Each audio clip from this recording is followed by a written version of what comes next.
محمد نبینا ہے اگر تعلیم تربیت اچھی کی ہے اس لیے کہ انسان کی سب سے پہلی تعلیم اور درسگاہ مکتب ماں باپ کی گود ہوتی ہے۔ وہاں آپ ماں باپ کچھ نہیں کرتے ہیں، کچھ نہیں جانتے ہیں، آپ کوئی مسئلہ کوئی مشورہ آپ ان سے کرنے جائے کہ اماں یہ کرنے جا رہے ہیں، ابو یہ کرنے جا رہے ہیں، کچھ نہیں ہے ان کے پاس، دولت نہیں ہے، کچھ نہیں ہے دینے کے لیے آپ کو، تو ضرور اتنی جب آپ مشورہ کرو گے تو ان کا دل باغ باغ ہو جائے گا، خوشیوں میں پھولے نہیں سمائیں گے کہ میرا بچہ مجھ سے مشورہ کرنے آیا۔ جیسے آپ مشورہ کر کے ہٹو گے، رائے لے کر کے ہٹے نہیں، آپ 2 قدم چلے ہو، ماں باپ کی دعا، ماں باپ کی لبوں سے، ماں باپ کی زبان سے یہ دعائیں نکلیں گی، اے میرے مولا میرا بچہ جس کام کے لیے جا رہا ہے اس کام میں کامیابی عطا فرما۔ اور تاریخ میں لکھا ہے، اللہ کے نبی ارشاد فرماتے ہیں جس کے لیے اس کے ماں باپ دعائیں کرے پوری دنیا بد دعا کرے، اگر اس کے لیے اس کے ماں باپ دعا کر رہے ہیں تو اللہ تعالیٰ اس کے حق میں ماں باپ کی دعاؤں کو قبول فرمائے گا، دنیا والوں کی دعائیں رد کر دی جائیں گی۔ یہ ماں باپ ہیں، ہم اور آپ کب سمجھتے ہیں؟ جب وہ قبر میں پہنچ جاتے ہیں تب ہم کو سمجھ میں آتا ہے کہ ماں باپ کیا ہے۔ اللہ کے نبی صلی اللہ تعالیٰ علیہ وسلم ارشاد فرماتے ہیں جس کے ماں باپ ناراض ہوتے ہیں اس کی کوئی عبادت قبول نہیں کی جاتی۔ اب آپ سوچو، ہم اور آپ غور کریں، ہم نماز پڑھیں، روزہ رکھیں، حج کریں، حاجی بنے، نمازی بنے، متقی بنے، پرہیزگار بنے، تعلیم قرآن بنے، قرآن کی تلاوت کرتے رہیں، صوم و صلات کے پابند رہیں، لیکن اگر ماں باپ ناراض ہیں تو کوئی بھی عبادت قبول نہیں ہوگی۔ جتنی بھی عبادتیں ہم نے ماں باپ کی ناراضگی کے دوران کیا ہے، تمام عبادتیں آسمان اور زمین کے درمیان معلق ہو جائیں گی، لٹکا دی جائیں گی، اس وقت تک رب کی بارگاہ میں مقبول نہیں ہوگی جب تک ہم اور آپ اپنے ماں باپ کو راضی نہیں کر لیتے ہیں۔ جب آپ راضی کر لو گے تو وہ معلقہ عبادتیں رب کی بارگاہ میں پہنچ جائیں گی، اگر خلوص ہوگا تو اللہ تعالیٰ قبول فرما لے گا۔ یہ ماں باپ ہیں، یہ ہیں ماں باپ، لیکن آج ہمارا معاشرہ بہت خراب ہے۔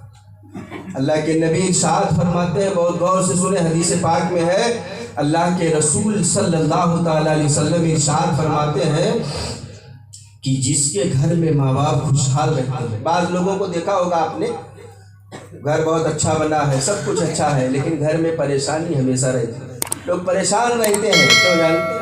کیونکہ ان کے گھروں میں ماں باپ خوشحال نہیں رہتے ہیں۔ ارے یار، جس گھر کو ماں باپ نے بنایا ہے، اپنا خون پسینے کی شکل میں خرچ کر کے باپ نے آپ کو جوان کیا ہے، ماں نے اپنے خون کو دودھ کی شکل میں تبدیل کر کے ہمیں اور آپ کو پلایا ہے، وہ بوڑھے ہو جائیں تو ان کے اپنے بچوں سے بات نہیں کر سکتے، ڈرتے ہیں کہ بچوں سے کیسے بات کیا جائے، کہیں ایسا نہ ہو کہ بھرے مجمع میں میرا بیٹا مجھے جواب دے دے، اگر زیادہ بول دوں تو گھر سے نکال نہ دے۔ بتاؤ اس گھر میں خوشحالی کیسے آئے گی جس گھر کے ماں باپ اس گھر میں بیٹھ کر کے آنسو گراتے ہیں؟ آپ سوچو، ذرا غور کرو۔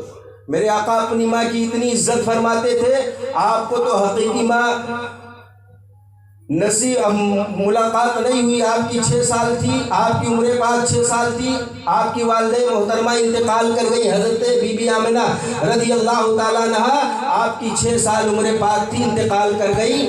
آپ کی ایک ماں تھی جن کو ہم اور آپ حضرت حلیمہ سعدیہ کہتے ہیں، سنے ہیں کہ نہیں سنے؟ آپ حضرات سنے ہوں گے، آپ حضرات جانتے ہو، وہ ماں ایسی ماں ہیں جنہوں نے صرف بچپن میں دودھ پلایا ہے، باقی حضرت آمنہ رضی اللہ تعالیٰ عنہ میرے سرکار کی حقیقی ماں ہیں، جنہوں نے 9 مہینے اپنے بطن مبارک میں سرکار کو رکھا، 6 سال پالا پوسا بڑا کیا، 6 سال۔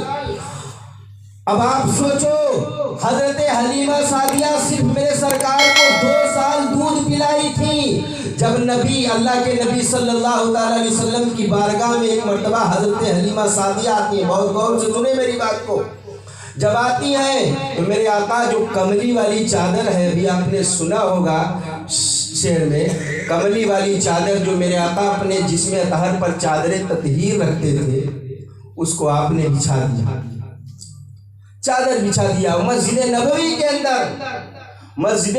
کے اندر میرے آقا نے اپنی چادر کو بچھایا۔ حضرت حلیمہ سعدیہ آتی ہیں، میرے آقا اپنی چادر پر ان کو بچھاتے ہیں۔ آپ سوچو، دونوں عالم کا تاجدار، افضل البشر، اللہ نے دنیا میں سب سے زیادہ حسین، خوبصورت، سب سے زیادہ افضل ترین اگر کسی انسان کو بنایا ہے تو وہ میرا نبی ہے۔ اس سے زیادہ افضل دنیا میں کسی کو اللہ نے بنایا نہیں ہے۔ دنیا کا سب سے بڑا تاجدار اپنی ماں کی تعظیم کے لیے اپنی چادر کو بچھا دیا۔ حضرت حلیمہ بیٹھ جاتی ہیں، میرے آقا سے گفتگو کرتی ہیں کچھ دیر، اور گفتگو کرنے کے بعد حضرت حلیمہ چلی جاتی ہے۔ حضرت حلیمہ سعدیہ چلی گئی، صحابہ حیران ہیں، یا اللہ یہ ماجرا کیا ہے؟ یہ کون خوش نصیب خاتون ہے جس کی تعظیم کے لیے، جس کی تکریم کے لیے، جس کی عزت افزائی کے لیے میرے سرکار نے اپنی چادر کو بچھا دیا، میرے سرکار نے اپنی چادر مبارک کو بچھا دیا۔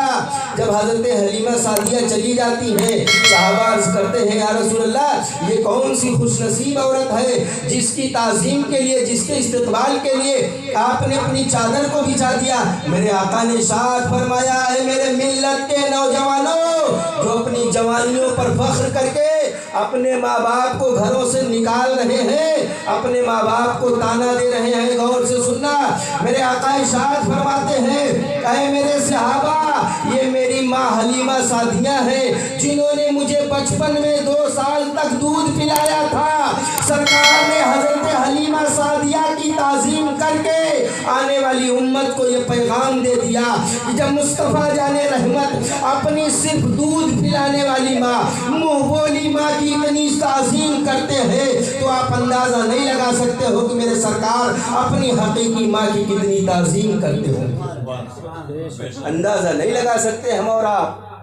لیکن آج ہماری قوم بد سے بدتر ہوتی جا رہی، اور افسوس ہوتا ہے، میں تو ایسے لوگوں کو دیکھا ہوں، میں مولانا ہوں، لوگوں کے گھر جاتا ہوں، دیکھتا ہوں، میں ایسے لوگوں کو دیکھا ہوں جن کے 4 بچے، 4 بچے۔ قیامت آ جائے گی ایسے لوگوں پر میرے بھائی، اسی لیے بھاگتے رہتے ہیں گاڑی لے کر کے، تعویذ بنواؤ، یہ کرو وہ کرو۔ 4 بچے ہیں، 4 بہویں موجود ہیں گھر میں، لیکن ماں باپ اکیلے کھانا بنا رہے ہیں۔ بڑھاپے کا عالم یہ ہے کہ ہاتھوں میں طاقت نہیں ہے، چہروں پر جھریاں پڑ گئی ہیں، آنکھوں کی روشنی کمزور ہو گئی ہے، جسم کمزور ہو گیا، لیکن الگ کمرے میں بیٹھ کر کے کھانا بنا رہی ہے۔ وہ بوڑھی اماں کھانا بنا رہی ہے، ان کے شوہر بیٹھ کر کے دونوں آدمی ساتھ میں کھا رہے۔ 4 نوجوان بیٹے موجود ہیں، وہ نوجوان موجود ہیں، 35 سال کے وہ نوجوان جن کے لیے ماں باپ نے اپنے پسینے کو خون کی شکل میں، اپنے خون کو پسینے کی شکل میں بہا کر کے، اپنا دودھ، اپنا خون دودھ کی شکل میں پلا کر کے ان کو جوان کیا، اور آج وہ جب جوان ہو گئے تو ماں باپ کو الگ کر دیے۔ سوچو، ایک ماں باپ 2 انسان مل کر کے غربت کے عالم میں 4 بچوں کو پالا، اور آج حالت یہ ہے کہ 4 بچے 2 ماں باپ کو نہیں پال پا رہے۔ یہ ہماری حالت ہے، کبھی افسوس ہونا چاہیے۔ اور ہم اور آپ بڑے فخر سے کہتے ہیں کہ ہم اس نبی کی امت ہیں، میدان محشر میں ہماری بخشش ہو جائے گی۔ کیسے بخشش ہوگی یار؟ بخشش اتنا آسان ہے، اتنا آسان ہے جنت میں جانا؟ آپ کو ہم ایک بات بتائیں، اگر ٹائم ہو تو سنیں گے آپ حضرات؟ اللہ کے ایک ولی تھے جن کا نام حضرت مالک بن دینار تھا، شاید آپ نے سنا ہوگا۔ بہت اللہ کے ولی تھے، جلیل القدر ولی، سفر حج پہ گئے۔ بہت غور سے سننا میری بات، اور ٹائم نہیں ہوگا تو بتا دیجیے گا، صلاۃ و سلام ہو جائے گا۔ مالک، بہت غور سے سننا، ماں بہنیں خاص کر کے سنیں۔ مالک بن دینار سفر حج پہ گئے، جو ماں باپ کے ساتھ بدتمیزی کرتے ہیں اور سوچتے ہیں ہم تو جنت پیر صاحب کا دامن تو پکڑے، پیر صاحب جنت میں لے کے جائیں گے۔ ارے وہ پیر بھی جنت میں نہیں جائے گا تو آپ کو ہم کو لے کے کیسے جائے گا؟ جو نمازیں نہیں پڑھ رہا ہے، جو شریعت کے مکمل قانون کی پابندیاں نہیں کر رہا ہے، وہ جائے گا جنت میں لے کر کے؟ ایسے لوگوں کی اتنی دھنائی ہوگی اندازہ نہیں لگا سکتے ہم اور آپ تو اس خوش فہمی میں مبتلا ہو ماں باپ ناراض ہیں، رہنے دو، کوئی بات نہیں، پیر صاحب راضی ہیں وہی جنت میں لے کے جائیں گے۔ اللہ اور اس کے رسول کے بعد نوٹ کر کے سن لو، اگر موبائل ہے تو اس کو ریکارڈ کر لو اور مفتی صاحب کو جا کے سنا دینا، اللہ اور اس کے رسول اور صحابہ کے بعد اگر سب سے زیادہ کوئی تعظیم کے لائق ہے تو وہ ہمارے ماں باپ۔